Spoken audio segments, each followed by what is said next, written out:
welcome to Homeostatic Impulse. Just another day in the YouTube life. I have some bad news and I have some good news. The bad news is that your thoughts do become your reality. The good news, however, is that you are not your thoughts.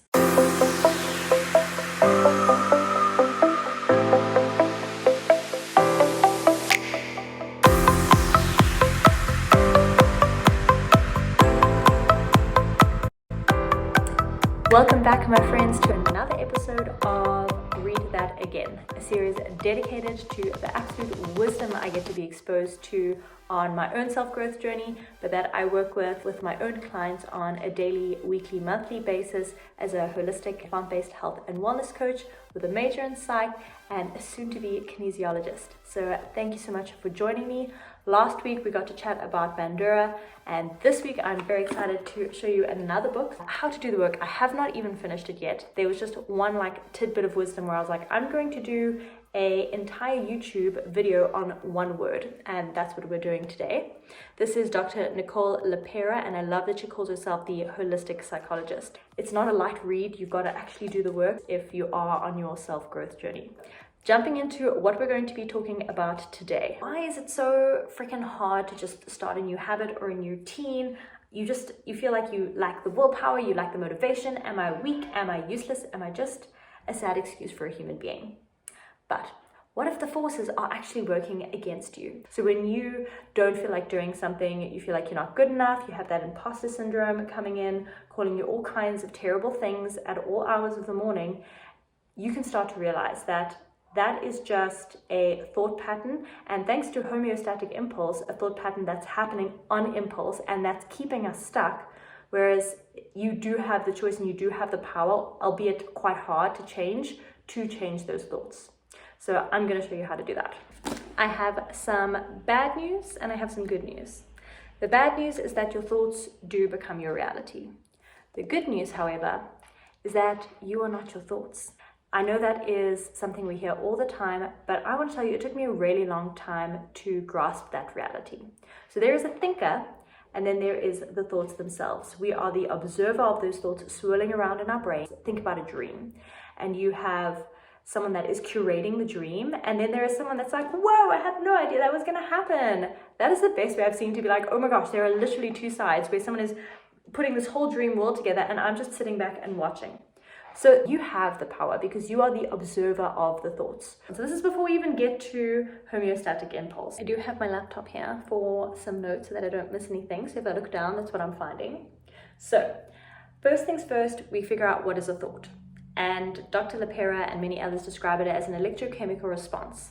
I really like the idea of a response because that got me thinking, if we want a different outcome, surely we could start by changing the input. If it's a response, what are we responding to? We're generally recognizing patterns, responding to patterns that we've already seen, or we're problem solving. And so if we were to change the input of problem solving, I would say, what if we had more enlightened, higher order problems we were solving, more powerful questions, put it that way. So instead of saying, why am I so tired all the time? What if we asked ourselves, what can I do today to energize myself? And even saying those two sentences, I was like, whoa, that is a very different starting point to be operating from.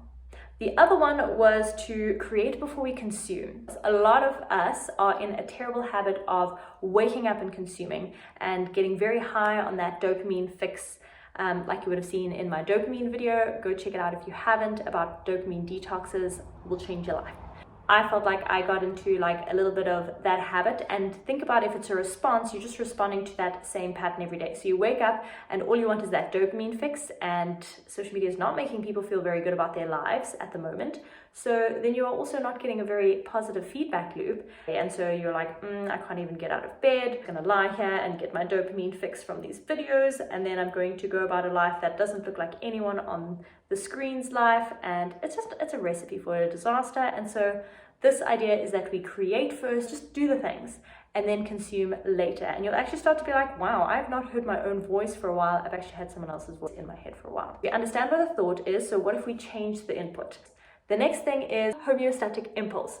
My friends, this is your body and your brain literally fighting against change.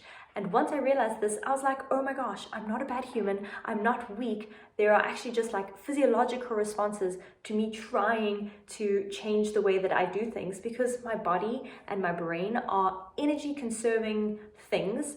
And it is way easier to just live my life in autopilot than it would be to change the way that things have always been done, because your body and your brain, they like what they know because what they know is safe. Think of the thoughts that come up when you have tried a new routine. You are trying to get into this early exercise life and you're waking up and you're like, who the heck am I? I'm not the person that wakes up early. Everything in your body is screaming, stop this madness. This comes up as thoughts, that's your brain's homeostatic impulse, but it actually comes as like physical feelings as well, in the forms of like agitation, anxiety, heart palpitations. When you push yourself out of autopilot mode, you are going to receive resistance from your mind and your body. And in the same way that homeostasis wants to regulate something like your body temperature to 37 degrees, and it's going to fight with everything that it's got, using your fat stores and making you shiver, it's just going to fight for its life to keep you at that core 37 degrees. In the same way, we have this subconscious impulse that's going to try and keep us the same.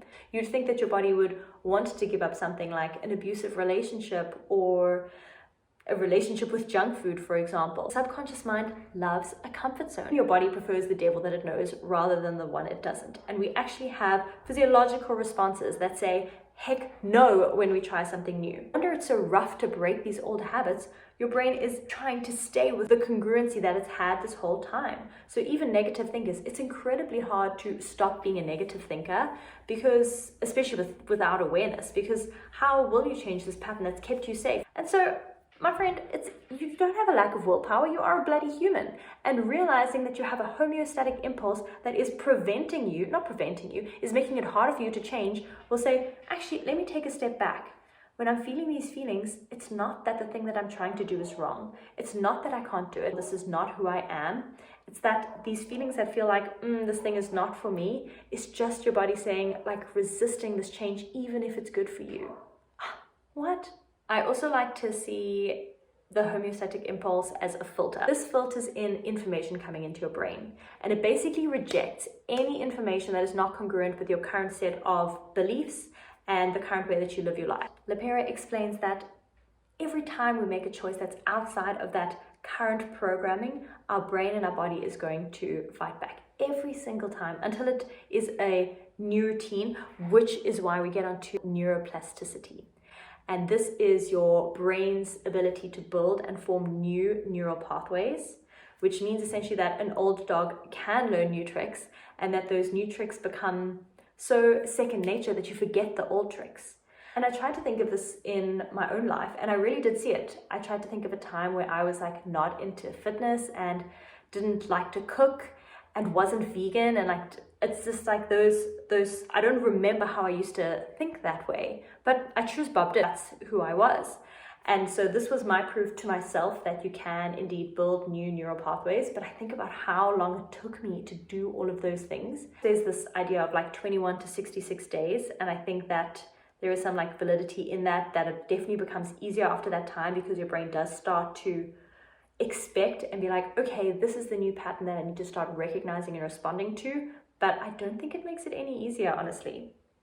So if we were to change our set of beliefs, so go watch last week's video, and then we were to work now on realizing and having awareness over this homeostatic impulse, and not reacting every time being like, this is not for me, or I have these physiological and mental blocks to doing these new things, not seeing that as something that's wrong, but seeing that as, oh, this actually means I'm building a new neural pathway. This actually means I'm on the road to change.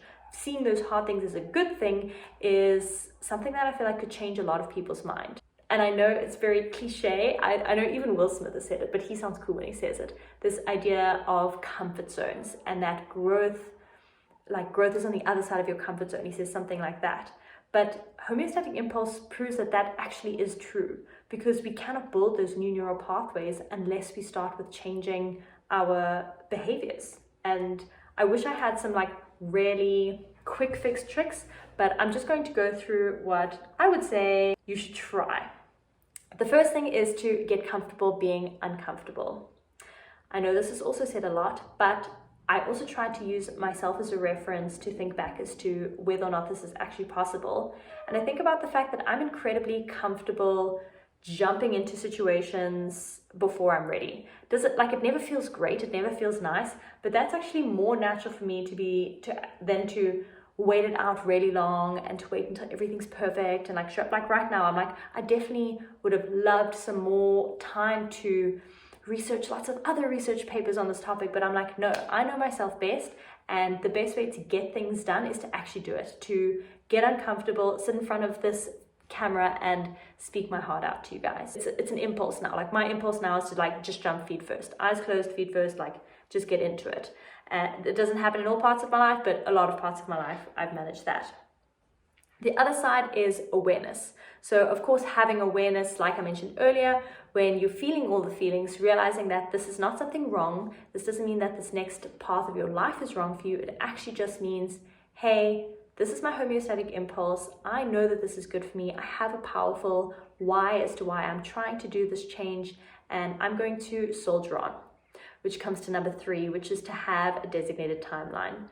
Because your body is screaming to you to stop, what if we had a designated timeline? Like we say, I have to have this challenge for 21 to 66 days, and I have no mercy about it.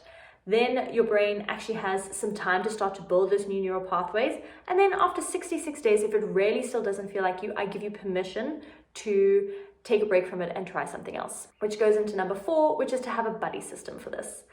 We all know the power of community. I went to Joburg for a week and I got to stay with Jackie, who is a comrades runner, and I got to run with her every morning. And I'm always doing my own kind of training, but I've never run consistently for a week. And let me tell you, there is just something super bonding about getting up in the early hours and you're both shuffling into the kitchen and we're putting on our little headlights and we run outside and it's bitterly cold. It snowed on Monday and it was the week before that. Why are we doing this? But we're smiling while we do it. We're just oh, are we just junkies for this stuff? And we are. And I feel it's also really bonding to be doing it together. I loved the morning talks that we had. It's just that bit of community. So I think that that's a really powerful one to get a buddy. And there was one more. Oh yes, intention setting. Number 5 is set those intentions, and preferably before bed. Even if I go to sleep and I know I'm not going to have enough sleep, I say to myself, I'm going to wake up full of energy and I'm going to be so ready for the day. And sometimes today it didn't go that way, but just being honest, it happens.